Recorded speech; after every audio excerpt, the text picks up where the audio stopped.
Thanks for watching.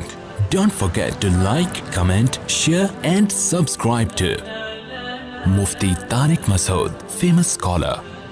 شوہر اپنی بیوی سے اپنی ماں کے خلاف سنتا ہے, ایک دم بوکھلاتا ہے کہ نہیں بوکھلاتا؟ اچھا میری ماں نے ایسا بولا, اور ایک دم چنگیز خان.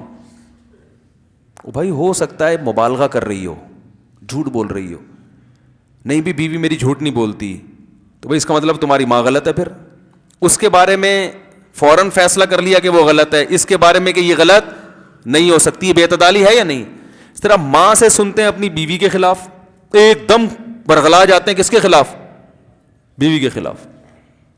وہ تحقیق نہیں کرتے, ہو سکتا ہے ماں غلط, ماں بھی تو کسی کی بہو تھی نا,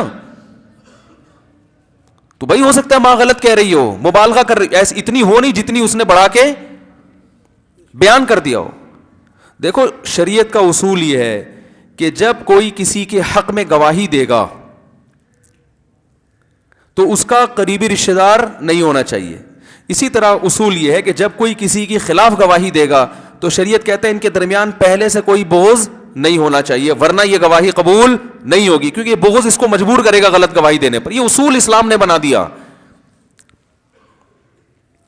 تو یہ اصول تو بھائی گھر میں بھی چلے گا کہ نہیں چلے گا؟ ساس کی گواہی بہو کے خلاف قبول نہیں ہے, اور بہو کی ساس کے خلاف تو اتنی بات ایک 8ویں کلاس کے بچے سے پوچھو وہ کہے گا بالکل صحیح ہے. تو سمجھدار لوگوں کی سمجھ میں نہیں آ رہی یہ بات. نفرت اپنی بہن سے اپنی بیوی کے خلاف سنتے ہیں, ایک دم تیش میں آ جاتے ہیں.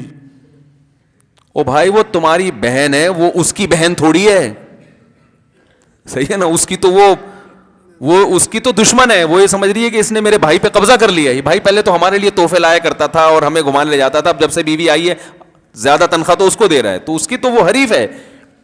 سب گھروں میں ایسا نہیں ہوتا, لیکن مارکیٹ کی بات کر رہا ہوں نا میں. ہر گھر میں تھوڑی ایسا ہوتا ہے. آپ کہیں ہمارے گھر میں تو ایسا نہیں ہوتا, آپ لوگوں کے علاوہ کی بات کر رہا ہوں. تو بدگمانیاں ادھر سے بات اس کی سنی, ایک دم اس کے خلاف ہو گئے.